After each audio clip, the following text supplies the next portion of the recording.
Θέλω να ξεκινήσω με το εξής. Η λαϊκή συσπήρωση όχι μόνο στην Κέρκυρα και στην περιφέρεια Ιωνίων Νήσων, αλλά πανελλαδικά είναι ήδη ο μεγάλος νικητής αυτών των εκλογών για δύο λόγους. Και πρέπει να είμαστε περήφανοι γι' αυτό και πρέπει να το λέμε, και μέχρι την τελευταία στιγμή πρέπει να είναι ο σπόρος τον οποίο θα φυτεύουμε και την επόμενη μέρα μετά τις εκλογές. Είναι δύο οι λόγοι. Ο πρώτος λόγος είναι ότι οι εργαζόμενοι, οι νεολαίοι, τα μέλη της λαϊκής συσπήρωσης και του ΚΚΕ ήτανε η μοναδική οργανωμένη συλλογικότητα που όλο το καλοκαίρι βρέθηκε στο πλευρό των ανθρώπων που ζούσαν αυτές τις τραγωδίες. Η λαϊκή συσπήρωση πήγε με δικά της μέσα στη Θεσσαλία, βοήθησε τους ανθρώπους, τους βοήθησε να βγάλουν τις λάσπες από τα σπίτια τους, όπως και όλο το καλοκαίρι ήταν στα μέτωπα των φωτιών και βοηθούσε τους ανθρώπους έμπρακτα, όχι μόνο θεωρητικά και πολιτικά, έμπρακτα να σώσουν τις περιουσίες και τις ζωές τους. Και ο δεύτερος λόγος.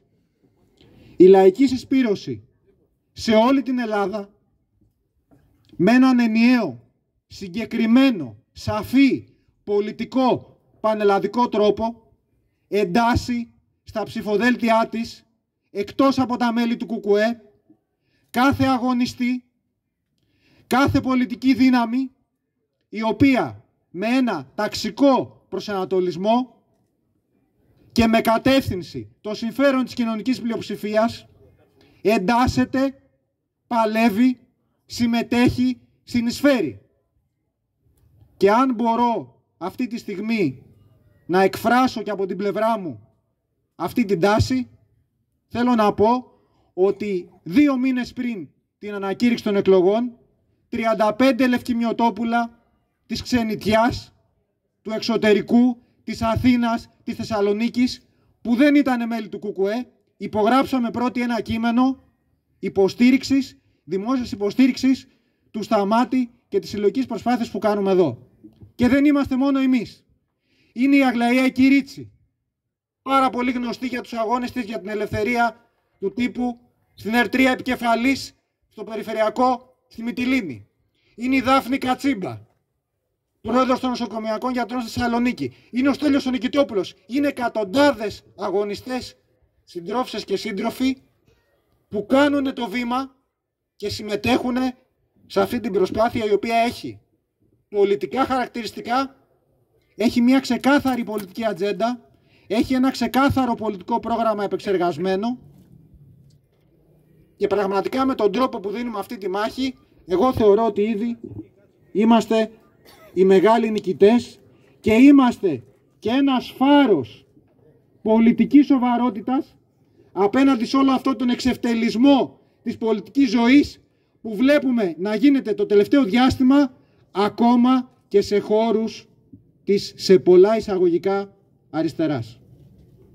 Τώρα, για να περάσω στο ζήτημα το οποίο συζητάμε σήμερα, το οποίο είναι κομμάτι ενός ενιαίου προγράμματος και είναι κομμάτι μιας σειράς θεματικών συζητήσεων που θέλουμε να κάνουμε μαζί με τον κόσμο, και όπως είπε ο Σταμάτης, δεν μας αντιστοιχεί να τρέχουμε στις κουζίνες για να πάρουμε 2 ψήφους παραπάνω. Δεν τη θέλουμε αυτή την πολιτική. Δεν τη θέλουμε αυτή την κατάντια. Άλλο. Κάνουμε ένα πρόγραμμα δημόσιων συζητήσεων με την κοινωνία και σε αυτό καλούμε και τις άλλες παρατάξεις, οι οποίες τρέμουνε να έρθουν εδώ να συζητήσουν, να βάλουν το δάχτυλο υπό τον τύπο τον ήλιο. Και τρέμουνε διότι πραγματικά τους βλέπουμε να κάνουν αντιπολίτευση στον εαυτό τους. Ο κύριος Αλεξάκης, μέχρι προχτές αντιπεριφερειάρχης της κυρίας Κράτσα, τι να μας πει για την αντιπλημμυρική προστασία και για το ασθενοφόρο που λείπει? Τι να μας πει ο κύριος Χιμαριώτης? Τι να μας πει ο κύριος Λέσης? Όταν για το ζήτημα που θα συζητήσουμε σήμερα η αποκλειστική πολιτική ευθύνη είναι στο Φόσδα των Ιωνίων Νήσων, με πρόεδρο την κυρία Κράτσα και αντιπρόεδρο την κυρία Ιδρέου.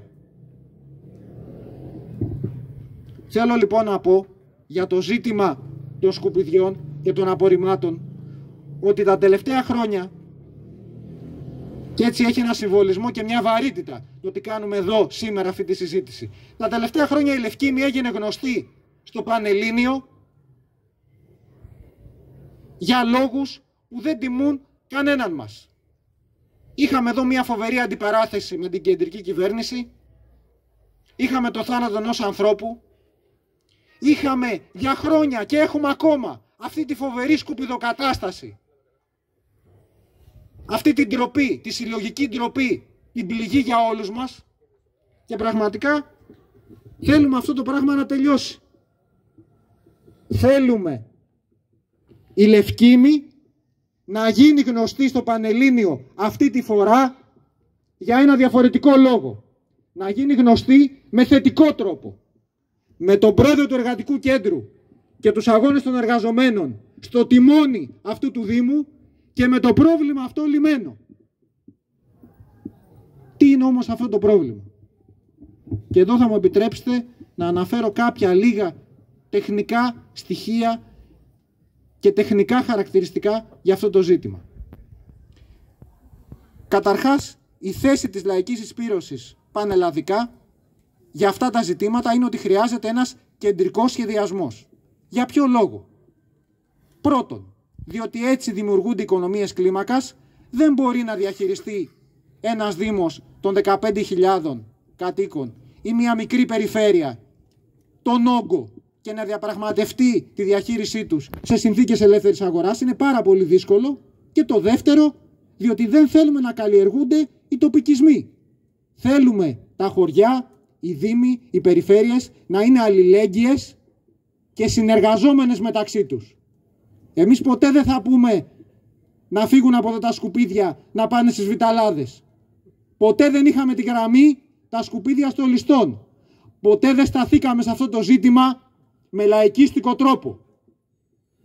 Εμείς πιστεύουμε ότι χρειάζεται ένας κεντρικός σχεδιασμός, όπως ακριβώς λέει το ΚΚΕ και η λαϊκή συσπήρωση πανελλαδικά, ένας κεντρικός σχεδιασμός ο οποίος θα αντιμετωπίσει το ζήτημα των απορριμμάτων από την πλευρά της κοινωνικής ωφέλειας, όχι του εμπορεύματος. Δεν θα αντιμετωπίσει αυτό το ζήτημα και θα προσπαθήσει να το λύσει με βάση το ποιες είναι οι ποσότητες που θα πουληθούν στον έμπορο της ανακύκλωσης ή με το ποιο είναι οι όγκοι των απορριμμάτων που θα πρέπει να διαπραγματευτούν με τους εργολάβους της αποκομιδής. Το βάζουμε καθαρά με ένα χαρακτήρα κοινής ωφέλειας, με ένα χαρακτήρα δημόσιο, με ένα χαρακτήρα μιας κοινής κοινωνικής λογικής. Και είναι ένα ζήτημα πραγματικά το οποίο μπορεί να λυθεί πάρα πολύ απλά. Ακόμα και ο ΠΕΣΔΑ του 2016, ο νόμος ο οποίος διέπει τη διαχείριση των απορριμμάτων σε όλα τα Ιόνια νησιά, λέει κάποια αυτονόητα πράγματα, ότι πρέπει να κάνουμε ανακύκλωση στην πηγή, να έχουμε 5 ρεύματα, ένα για το χαρτί, ένα για το γυαλί, ένα για το αλουμίνιο, ένα για το πλαστικό και ένα ρεύμα για τα βιοοικοδομήσιμα, για τα οργανικά. Και αυτή η διαλογή να μην χάνεται στην πορεία, να μην περνάει το σκουπιδιάρικο να παίρνει μαζί το μπλε και τον πράσινο κάδο, να υπάρχουν σταθμοί μεταφόρτωσης που εκεί που ορίζει το χωροταξικό και το πολεοδομικό, εκεί που οι χρήσεις γης είναι τέτοιες που δεν θα κάνουμε ένα ΣΜΑ δίπλα σε ένα σούπερ μάρκετ ή δίπλα σε ένα αθλητικό κέντρο. Και αυτό είναι στοιχείο του προγράμματος μας επίσης, γιατί το πρόγραμμά μας είναι ενιαίο, δεν είναι αποσπασματικό. Θα κάνουμε λοιπόν ένα ΣΜΑ αναρρεύμα ανακύκλωσης και μετά, όπως λέει και ο ΠΕΣΔΑ, αυτή είναι η αρμοδιότητα των Δήμων, κάνουν τη διαλογή και πηγαίνουν τα απορρίμματα σε ένα νόμιμο αποδέκτη. Διαθέτει σήμερα η Κέρκυρα νόμιμο αποδέκτη τόσο για τα ανακυκλώσιμα όσο και για τα οργανικά? Δεν διαθέτει. Δεν διαθέτει διότι επί χρόνια τα συμφέροντα, τα αλληλοσυγκρουόμενα, τα εργοληπτικά και τα εμπορικά πάνω σε αυτό το χώρο δεν επέτρεψαν στους πολιτικούς τους εκπροσώπους που είχαν τη διοίκηση των Δήμων και της Περιφέρειας να προχωρήσουν τα αυτονόητα έργα. Ποια είναι αυτά? Ένας κανονικός επιστημονικά μελετημένος χώρος υγειονομικής ταφής μόνο του οργανικού υπολείμματος και μια μονάδα επεξεργασίας των 4 ανακυκλώσιμων ρευμάτων που θα μπορούσε να μειώσει πάρα πολύ τον όγκο και να επιστρέψει στους κατοίκους και στους δημότες. Τι να επιστρέψει? Να επιστρέψει το 1,5 εκατομμύριο ευρώ το οποίο δίνει ο κύριος Λέσης για να πηγαίνει βόλτα τα σκουπίδια από τη Λευκήμη στο Τεμπλόνι, από το Τεμπλόνι στη Λευκήμη και από τη Λευκήμη στο Πάλαιρο. Πληρώνουμε 1,5 εκατομμύριο ευρώ που μας λείπει από τα σχολεία, από τους δρόμους, από την ποιότητα ζωής για να τροφοδοτούμε μια ανεπάρκεια του ίδιου του συστήματος, των ίδιων των πολιτικών εκπροσώπων του που μας έφερε εδώ όλη αυτή την κατάσταση τα προηγούμενα χρόνια. Και να πω και 2 ακόμα στοιχεία για να καταλάβουμε γιατί συζητάμε.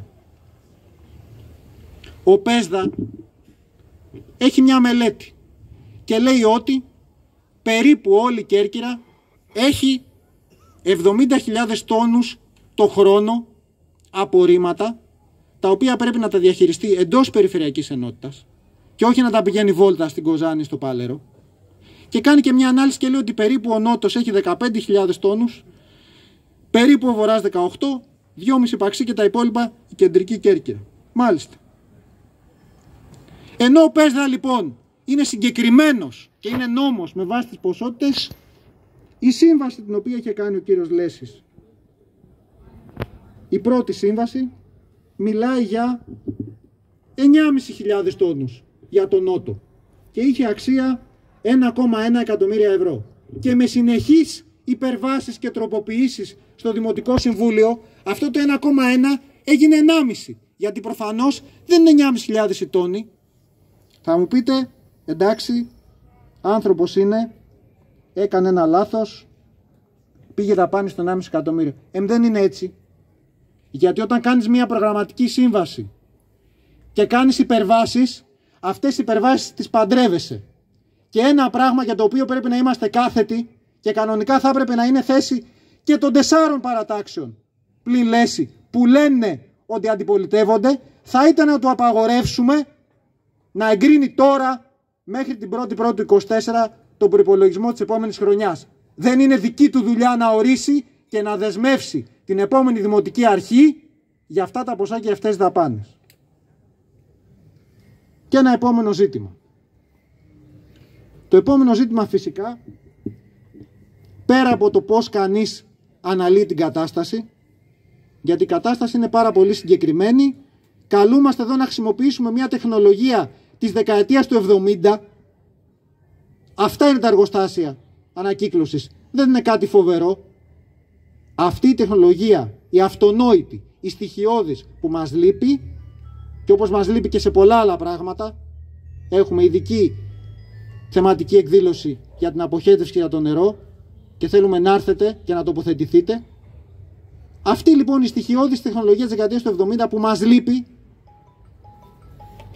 είναι ένα πλαίσιο το οποίο μπορεί ακόμα κανείς και σήμερα, χωρίς να υπάρχει νόμιμος αποδέκτης, με την κατάντια που υπάρχει σε επίπεδο περιφέρειας, με την κατάντια που υπάρχει σε επίπεδο Δήμου Κεντρικής Κέρκυρας, μπορούμε να κάνουμε πολλά πράγματα.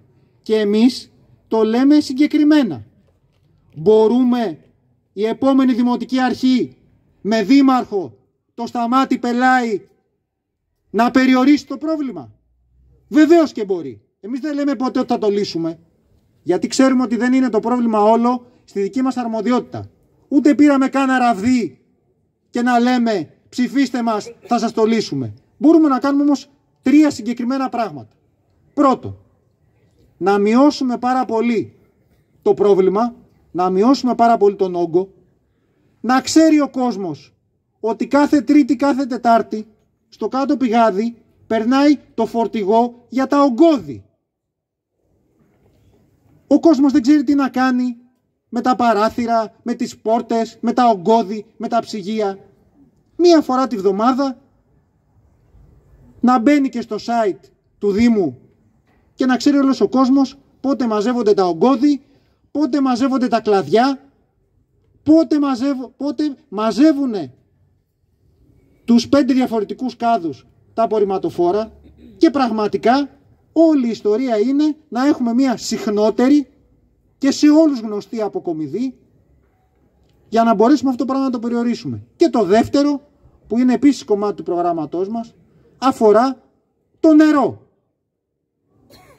Όταν θα λύσουμε το ζήτημα του νερού σε ένα τόπο γεμάτο ποτάμια, γεμάτο πηγάδια, που βρέχει όλο το χρόνο και που μπορεί και περικλείεται από θάλασσα και μπορεί να κάνεις ακόμα και αφαλάτωση, είναι αδιανόητο να μην έχουμε πόσιμο νερό. Και όλος ο κόσμος εδώ και χρόνια και δεκαετίες να πρέπει να έχει στο σπίτι του το πιεστικό και τη δεξαμενή και να κυκλοφορεί, ας πούμε, μέσα στο χωριό με εξάδες νερό. Δεν θέλω να πω πολλά περισσότερα. Ίσως μόνο ένα τελευταίο.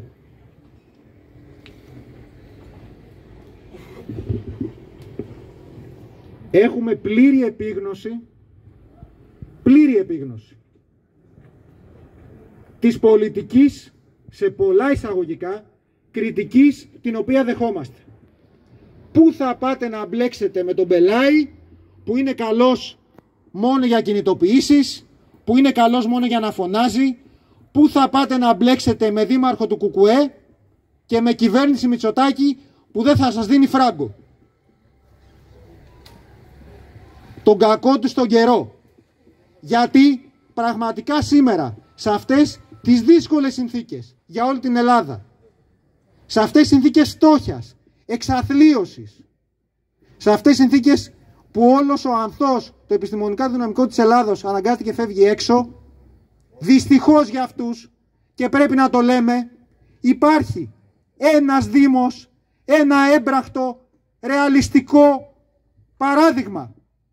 Και είναι ο Δήμος της Πάτρας, και είναι ο Πελετίδης, και είναι ψηφοδέλτιο της Λαϊκής Συσπήρωσης, και είναι κομμουνιστής δήμαρχος, και είναι μέλη του Κουκουέ, και είναι κοινωνικοί αγωνιστές που συνεισφέρουν και δημιουργούν ήδη στην Πάτρα μία άλλη κατάσταση. Να ρωτήσουμε εκεί αν έχουμε κάνα φίλο, κάνα συγγενή, κάνα γνωστό, εάν ο κόσμος εκεί μετά από 8 χρόνια ζει καλύτερα. Μήπως ζει καλύτερα με τη μείωση των δημοτικών τελών για τα φτωχά νοικοκυριά. Μήπως ζει καλύτερα χωρίς ούτε ένα παιδί εκτός παιδικού σταθμού, που να μην χρειάζεται να πάει να παρακαλέσει τον πολιτευτή του Λέση για να του κάνει το ρουσφέτη. Μήπως ζει ο κόσμος καλύτερα που δίνει 300.000, μπορεί και περισσότερα, συσίτια στα παιδιά των δεκατιανών τους, γιατί πολλά από αυτά έρχονταν στο σχολείο και λιποθυμούσαν από την πείνα και υποσιτιζόντουσαν. Μήπως ζει καλύτερα που σταμάτησε να αγοράζει αδρανή υλικά και παίρνει τα υλικά από τα ποτάμια. Μήπως ζει καλύτερα με αυτό το μεγάλο πρόγραμμα αυτεπιστασίας που κάνει και πάρα πολλές δουλειές, τα κάγκελα στα σχολεία, τις οδοποιίες, τις επισκευές, τις κάνει με κόσμο του Δήμου. Μήπως ζει καλύτερα που όλες οι θέσεις εργασίας που πήρε ο Πελετίδης είναι μόνιμες, σταθερές, αξιοπρεπείς. Γιατί πρέπει πάντα να κοιτάμε το μακρόχρονο και συνεχόμενα επαναλαμβανόμενο συλλογικό μας λάθος? Δεν έχουμε δικαίωμα κι εμείς μια φορά να επιλέξουμε το σωστό? Πρέπει να σερνόμαστε πίσω από τα κουτσομπολιά και την κινδυνολογία και τα ψέματα και τους θεατρινισμούς όλων αυτών που θα έπρεπε, αν είχαν λίγο τσίπα, να μην ήταν καν υποψήφοι? Διότι όταν κάποιος επί 4 χρόνια δεν έχει κάνει τίποτα ή έχει κάνει μόνο ρουσφέτια, δεν μπορεί να έρχεται τον τελευταίο 1 μήνα και να λέει θα δημοπρατήσουμε εκατομμύρια, θα κάνουμε κλειστά γήπεδα, θα λύσουμε όλα τα προβλήματα. Πώς? Πιστεύω ότι όλο αυτό το πράγμα, το τάξιμο, το ρουσφέτι, το ότι βρίσκουν τους ανθρώπους που τους βγαίνει η αγανάκτηση από το στόμα και πάνε να τους εκμεταλλευτούν με ψίχουλα, με ταξίματα, με ψέματα, με μικροέργα μπροστά από τις πόρτες και μπροστά από τα σπίτια τους, με αυτόν τον τρόπο καθένας από μας δυστυχώς γίνεται ένας άνθρωπος που τον ποδίζουν να βαδίσει. Γίνεται ένας άνθρωπος που τον αλυσοδένουνε. Δεν πρέπει άλλο ο Νότος και η Λευκήμη να αντιμετωπίσει τις πολιτικές επιλογές που αφορούν το μέλλον της και το μέλλον των παιδιών της με αυτόν τον τρόπο. Πρέπει να σηκώσει το κεφάλι μαζί με αυτούς που τόσα χρόνια σηκώνουν το κεφάλι. Και ένα τελευταίο. Δεν είναι, λέει ο Πελάης, από το χωριό μας. Δεν είναι, λέει ο Πελάης, από τη Λευκήμη. Εδώ έχουμε, λέει, καλύτερους πιο λευκημιώτες που ξέρουν πάρα πολύ καλά τα προβλήματα. Υπάρχουν κάποιοι που κραδένουν ένα λευκημιωτόμετρο και λένε ο Πελάης δεν χωράει, δεν τον θέλουμε, δεν είναι από εδώ. Θέλω να δώσω, και με αυτό θα τελειώσω, μία απάντηση. Γιατί πραγματικά πολλά πράγματα τα ακούμε, αλλά κάποια στιγμή πρέπει να τα απαντήσουμε. Ο λευκημιώτης, στη δική μου προσωπική μυθολογία, είναι ο άνθρωπος που δεν σκύβει το κεφάλι και ακόμα και όταν όλα είναι εναντίον τους, ακόμα και όταν όλα είναι σε δυσμενή σχετισμό, δεν θα κάνει ποτέ πίσω, υπερασπιζόμενος το σπίτι του, τους φίλους του και την αξιοπρέπειά του. Ο Πελάης που τόλμησε να τα βάλει με το μεγάλο ξενοδοχειακό κεφάλαιο όλα αυτά τα χρόνια στην πόλη, με θεούς και δαίμονες, είναι πιο λευκημιώτης και από εμάς τους ίδιους. Και τον θέλουμε να είναι μαζί μας σε αυτόν τον αγώνα και σε αυτή τη μάχη που έχουμε να δώσουμε μπροστά μας. Σας ευχαριστώ πάρα πολύ.